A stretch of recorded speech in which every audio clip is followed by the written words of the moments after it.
పర్యావరణ మార్పుల కారణంగా అకాల వర్షాలు కురుస్తున్నాయని నీటిపారుదల రంగ నిపుణులు టి లక్ష్మీనారాయణ తెలిపారు. ఎక్కడో కళింగపట్నంలో తుఫాన్ తీరం దాటితే వరద బీభత్సానికి విజయవాడ ముంపుకి గురైందని తెలిపారు. దశాబ్దాల నుంచే బుడమేరు నుంచి విజయవాడకు ప్రమాదం పొంచి ఉందని చెప్పారు. బుడమేరు పరివాహక ప్రాంతం ఆక్రమణకి గురైందని, ఈ తప్పు ప్రభుత్వానిదే కాదని సామాన్య పౌరులకి కూడా వర్తిస్తుందని తెలిపారు. మానవ తప్పిదంతోనే విజయవాడ డ్రైనేజీ వ్యవస్థ అధ్వానంగా మారిందని తెలిపారు. గుంటూరు రామన్నపేటలోని జనచైతన్య వేదిక కార్యాలయంలో సోమవారం బుడమేరు నేర్పిన గుణపాఠాలపై చర్చాగోష్ఠి కార్యక్రమం నిర్వహించారు. ఈ సందర్భంగా లక్ష్మీనారాయణ, మాజీ మంత్రి డొక్కా మాణిక్య వరప్రసాద్ కలిసి మీడియాతో మాట్లాడారు. ఈ విపత్తును కేంద్ర ప్రభుత్వం జాతీయ విపత్తుగా ప్రకటించి ఇతోధికంగా ఏపీని ఆదుకోవాలని అన్నారు. అలాగే రాష్ట్రంలో ఉన్న వాగుల్ని ఆధునీకరించాలని తెలిపారు. హైడ్రా సంస్థను ఏర్పాటు చేసి చెరువులు, వాగులు ఆక్రమణని తొలగించాలని అన్నారు. అమరావతి మహానగరం నిర్మాణం జరుగుతుందని, నీటి అవసరాల కోసం వైకుంఠపురం దగ్గర నూతన రిజర్వాయర్ నిర్మించాలని తెలిపారు.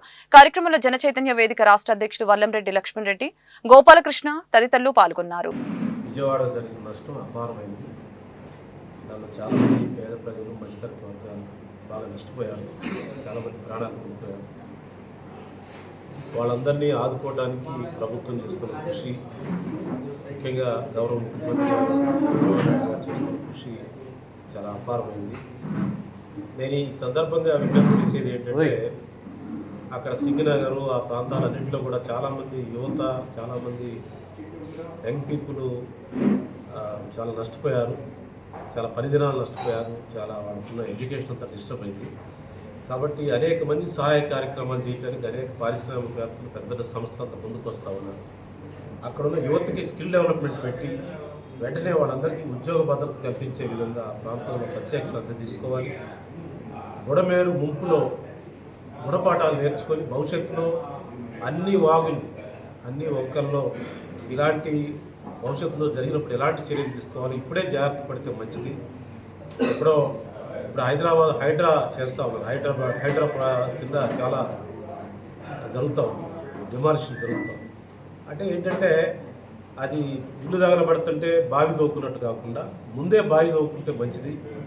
అందువల్ల ఇప్పుడు బుడమేరు గుణపాఠం, హైడ్రా గుణపాఠం తీసుకొని ఇప్పుడే బుడమేరు అనుభవం అన్ని నగరాల్లో, అన్ని గ్రామాల్లో ఉన్న ముంపు ప్రాంతాలని కాపాడాలని చెప్పి ఆ నష్టాన్ని ఇప్పుడే అంచనా వేయడం కూడా కష్టమే. ఆంధ్రప్రదేశ్ ఆర్థిక ఇబ్బందుల్లో ఉన్నది. గత ప్రభుత్వం యొక్క క్రమశిక్షణ రాహిత్యం వల్ల ఆంధ్రప్రదేశ్ అప్పుల ఊబిలో కొరుకుపోయి ఉన్నది. ఆర్థిక శాఖ విడుదల చేసిన శ్వేతపత్రం ప్రకారమే ముఖ్యమంత్రి గారు తెలియజేసిన మేరకే 10 లక్షల కోట్ల పైచిలుకు అప్పు ఉన్నది. ఆదాయ వనరులు పరిమితంగా ఉన్నాయి. ఈ నేపథ్యంలో ఈ విపత్తు ఒక జాతీయ విపత్తుగా ప్రకటించి కేంద్ర ప్రభుత్వం ఇతోధికంగా సహాయం చేయాలి. ఇది కేంద్ర ప్రభుత్వం యొక్క బాధ్యతగానే నేను భావిస్తున్నాను. ప్రధానమంత్రి మోడీ గారు, హోంమంత్రి అమిత్ షా గారు వెంటనే స్పందించారు. మనందరికీ తెలుసు స్వానుభవం. ప్రకృతి విపత్తులు జరిగినప్పుడు కేంద్ర ప్రభుత్వం కరువు ప్రాంతాల్లో కానీ, వరద ప్రాంతాల్లో కానీ, తుఫాను ప్రాంతాల్లో కానీ నెలలు గడిచిన తర్వాత వచ్చి చూస్తుంటారు. కానీ ఈ దఫా వెంటనే వచ్చేసారు. కేంద్ర వ్యవసాయ శాఖ మంత్రి గారు కూడా వచ్చారు. బృందాలు వచ్చినాయి. వాళ్ళ కళ్ళతో వాళ్ళు చూశారు. అందువల్ల జరిగిన నష్టాన్ని దృష్టిలో పెట్టుకొని పెద్ద ఎత్తున సహాయాన్ని కేంద్ర ప్రభుత్వం అందిస్తుందని నేను ఆశాభావాన్ని వ్యక్తం చేస్తున్నాను. మొదట. రెండవది, విజయవాడలో ముంపు ప్రాంతాల నుంచి నీరు వేగంగానే ఇప్పుడు వెనక్కి తీసుకుంటున్నది. కారణం, వర్షం ఆగిపోయింది.